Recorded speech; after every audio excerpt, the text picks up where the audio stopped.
Hello, I'm Erin, a 29-year-old woman. Today I want to tell you about the most crazy thing that has ever happened to me. I hope to never go through something like this again, but it does make for a good story. Get ready for the twist of your life. First, I need to introduce you to my husband, Sean. Sean and I have been together since our last year of college. We've had a great relationship. We've barely ever fought, and we are each other's source of comfort. After we graduated, we started working immediately. We lived with our parents for a little while and saved up, and when we finally had enough money, we finally moved in together. After we moved in together, Sean and I decided that it was time to formally introduce each other to our parents. My parents welcomed him with open arms, and his parents welcomed me in the same way. After that first interaction, I thought that I had surely made a good impression on his parents. But I was proved wrong a few months later. You see, we would invite our parents to dinner every other week. We figured it was a good way to spend quality time with our families without having to worry about meeting them separately. At these dinners, Sean's mother, Rita, would always make snide remarks against me. She would say something snarky about my clothes, my makeup, my food, or me being a good wife in general. But she would say it when only I could hear her. So I had to be standing near her, and she would say it softly enough for only me to hear. The first time I heard her say something rude, I thought I misheard it. But then I started hearing it a lot more often, and I knew she was trying to be mean to me specifically. It sent a lot of mixed signals because when everyone was around, she'd be really nice to me. She would give me a lot of backhanded compliments, but other than that, she was sweet. I didn't know if she even liked me, so I asked Sean about it one day. I need to ask you about something. Yeah, what is it? Do you think that your mom doesn't like me? What? Why would you think that she doesn't like you? Well, she constantly ignores me, not to mention she's always making snide remarks about me whenever you aren't paying attention. Oh, come on, that's nonsense. When did she make a snide remark? Last time she came over, she asked me if I just made a frozen dinner for her because everything tasted bland, and that was right after you told her that I spent the entire day cooking for her. What? Where was I at that time? You went back to the kitchen to grab some utensils. Oh well, I'm sorry my mom said that, but I don't think she doesn't like you. Why do you think that it doesn't mean that she doesn't like me? I mean, that's not any way you treat someone you actually like. My mom can be very critical. If anything, I think it just means that she liked you. She isn't that way with anyone unless she's close to them or wants to get close to them. Well, that's a kind of messed up way to go about getting there. I know, but that's just how my mom is. I promise she likes you. Okay, I'll take it even though I don't necessarily believe it. I let go of all my doubts even though I couldn't shake the feeling that Sean had no idea about what was actually going on, and Rita did hate me. I was bored with it and eventually learned to ignore Rita's comments. After about another year, Sean proposed to me. I was beyond happy, and both of us celebrated in a big way. The day after I said yes, we decided to tell our parents about it. My parents were very happy for us. When we got to Sean's parents' place, Isaac wasn't home, but Rita was. So we told her. Mom, we're engaged. Oh? I thought you'd be a little excited for me at least. I would, but are you sure, honey? What do you mean? I just mean that you can do so much better than her. Are you sure you want to marry her? Of course I am. She's the love of my life. Look, I understand that love makes people blind, but this? Don't you think this is a bit much? How can you even say that, Mom? Don't you care about my happiness? Oh, honey, of course I care about your happiness. Well, Erin makes me happy. Just because I care about your happiness doesn't mean that I don't care about only you having the best. Honestly, why are you suddenly against Erin? You never said a word against her all this time. I may not have said a word against her, but I did make it pretty clear that I don't like her. But she didn't even do anything to you. Sure, but she's ugly. and she adds nothing of value to you. She's got an average bank job where she doesn't even earn that much. She doesn't come from any riches, and she has a subpar personality at best.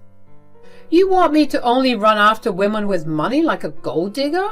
Okay, that's enough. Let's just go, yeah? It was hard to hear that coming out of Rita's mouth. So she really did hate me and even wanted Sean to leave me. I had tears running down my face, and when Sean and I drove back home, Sean was beyond angry at what had happened. We had a long conversation when we got back home. Sean kept apologizing for what his mother said, even when he had no reason to. I told him that I was very grateful for him standing up for me. I knew it must not have been easy to stand up against his mother. Sean assured me that he'd always stand up for me no matter who it was against. Even though Rita thoroughly disapproved of me, we still went ahead with the wedding. Sean's dad, Isaac, had heard of how Rita had replied to our engagement news, and he apologized on her behalf. He told us to feel free to not invite her to our wedding. Even though it seemed tempting to do that, we decided to invite her.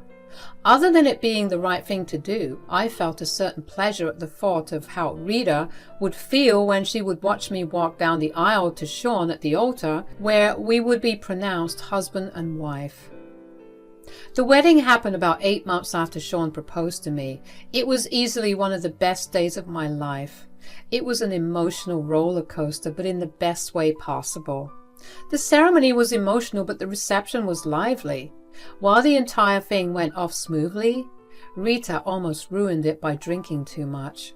She got really drunk and took to the stage where she began to rant about me not being perfect for her son, and that if she could object to the wedding, she would have. We managed to get her off the stage, and Isaac took her home. The party resumed like normal, and during their toasts, our bridesmaids and groomsmen made it a point to list out just why I was good for Sean, something that made me cry with happiness. The next day, though, Sean and I went over to Rita's place. She did not seem remorseful for what she did and doubled down on what she had said the night before. I was tired of her disrespecting me to this extent, and I told her that while I had been nice enough to ignore her for so long, it didn't mean that I would always be that forgiving. She took offense to that and tried to yell at me for talking back to her, but I just got up and left with Sean. A day or two later, when I was returning home from work, I saw that Rita's car was in our driveway. I entered the house slowly and softly. I happened to walk in right when Rita and Sean were in the middle of a conversation. "You see how she's talking to me?" "Mom, it's not completely unprovoked. Aside from what you did at our wedding, you also kept egging her on, and she's just reacting to how you're treating her." "That's nonsense. So when I tell her the truth, it's warranted for her to talk back to me?" "I think even you know that you're not critiquing her. You're being mean to her." "What has she done to you?" "What do you mean?" "This is not how you usually talk to me. She's influencing you and changing you little by little." "I think you're jumping to conclusions here, Mom." "No, I'm not. My son would have stood up for me no matter who he was going against." "That's not right. I'll stand up for whoever's right. And in this case, Erin is right.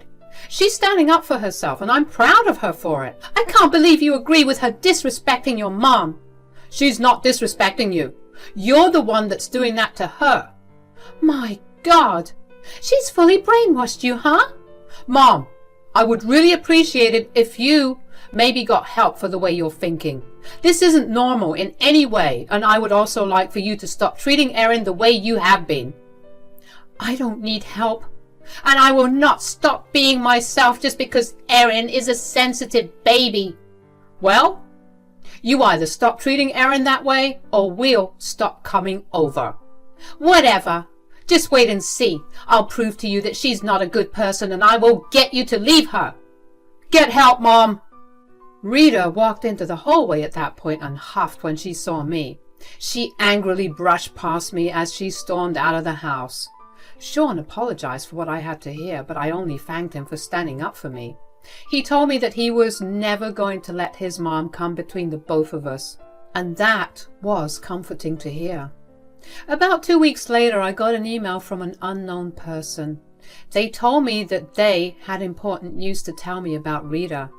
Now, I know that I shouldn't trust random people on the internet, but I was intrigued.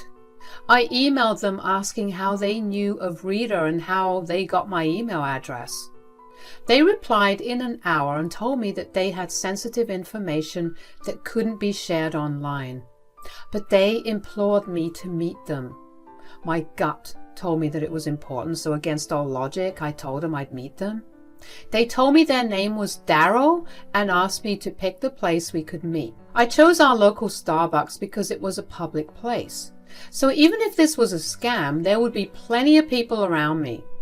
Daryl readily agreed.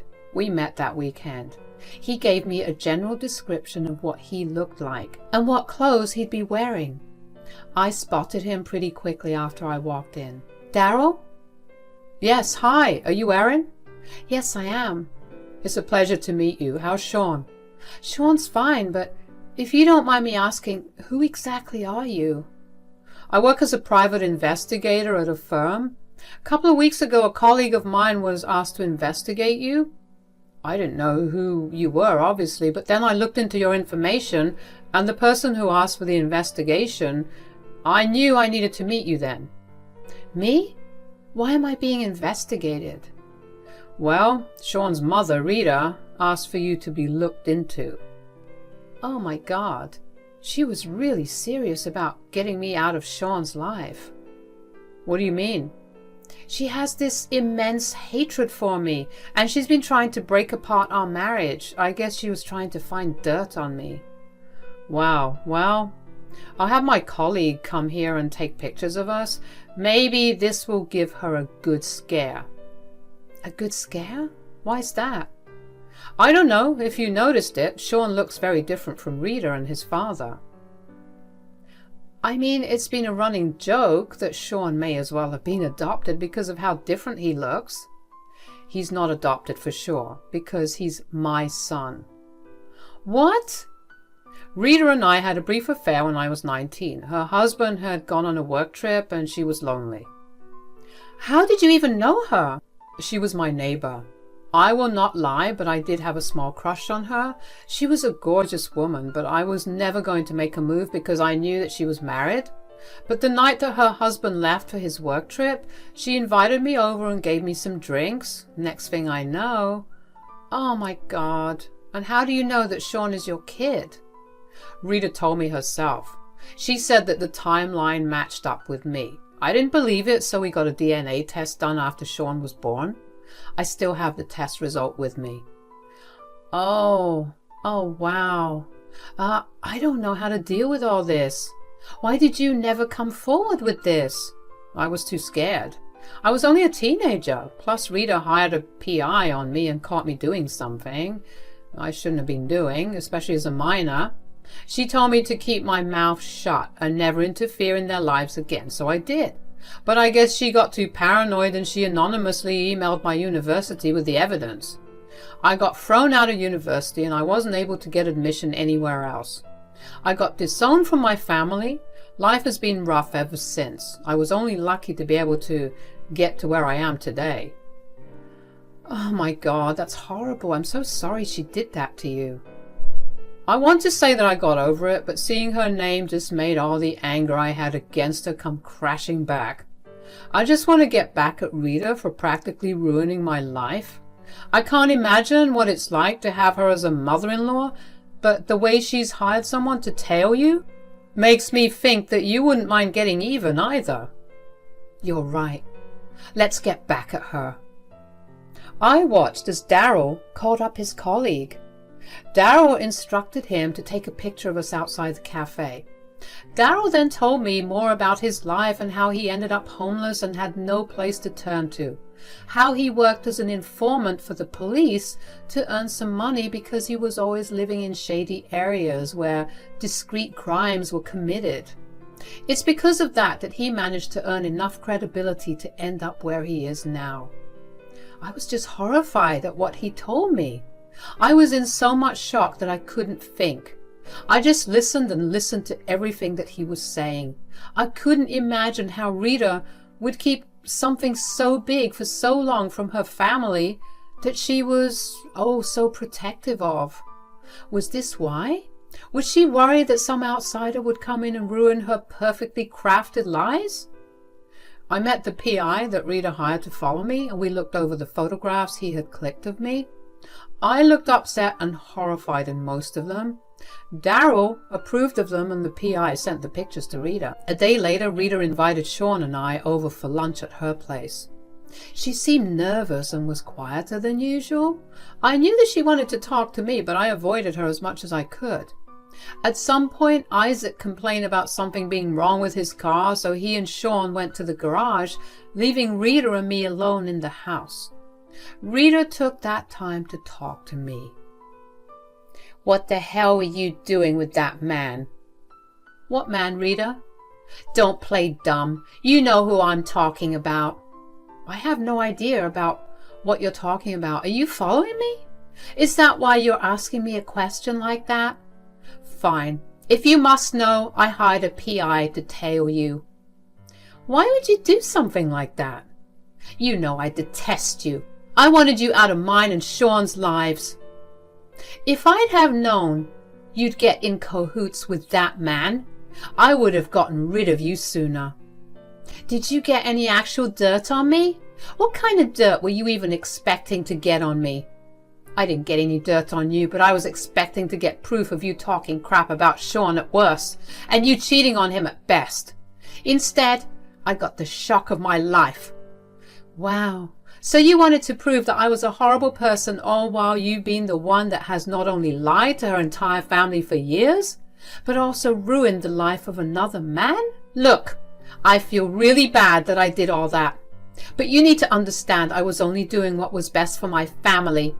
"What was best for your family? Cheating on your husband with a teenager was what was best for your family? Threatening that boy to stay away was what was best for your family? Lying to your family for years was what was best for your family?" "I know I'm a horrible person, but please don't say a single word to anybody." "How can I not say anything? They deserve to know, especially Sean, and this will serve as Daryl's justice as well. You ruined his life." "Please, please don't say anything. I'm begging you. I promise I'll leave you alone and I'll be nice to you." Right then, Sean and Isaac walked in. Sean overheard what Rita had said and asked what was going on. Rita pleaded with me with her eyes, but I simply could not keep such a big and world-shattering piece of information to myself. Sean and Isaac mattered a lot to me, and they deserved to know about the truth.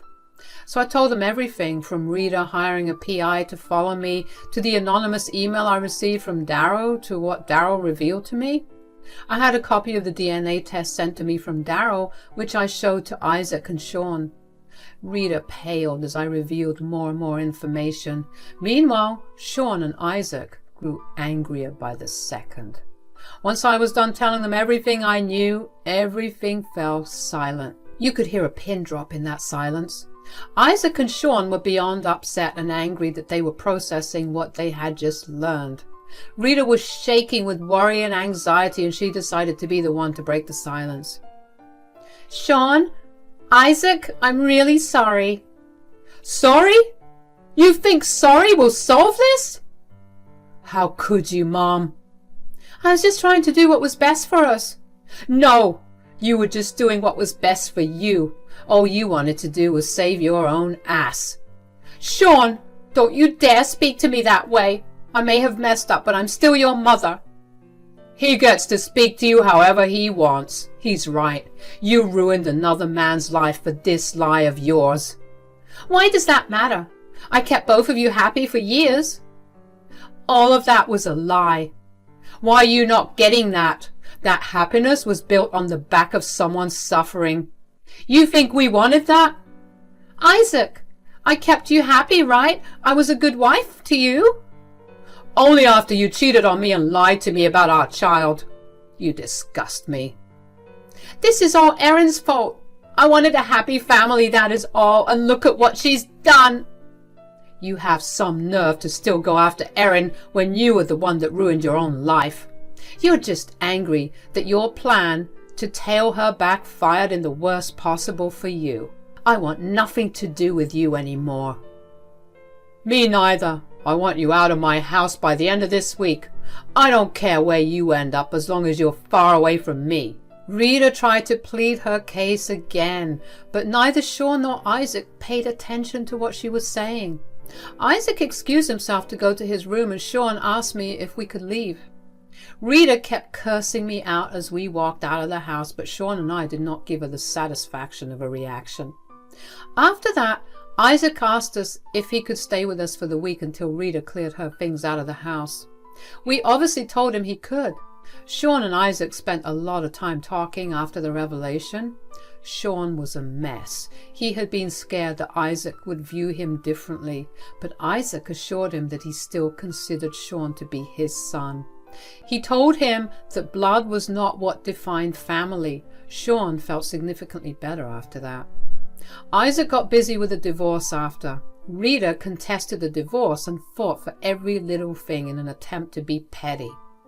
Isaac struggled during these months. I was angry that Rita still hadn't learned her lesson. She was still out to try and ruin someone's life. As if it wasn't enough that she had lied to Isaac since the start, she also fought for every single penny. Eventually, Isaac was cleared of needing to pay alimony, and Rita was given a slightly smaller portion of all the marital property. Let me tell you, the happiness that Isaac displayed after he had gotten officially divorced was a sight to behold. Sean and I were just happy to see Isaac looking better. As for Daryl, I got him and Sean in contact. Sean was very nervous to meet him, but after one conversation with Daryl, he liked him.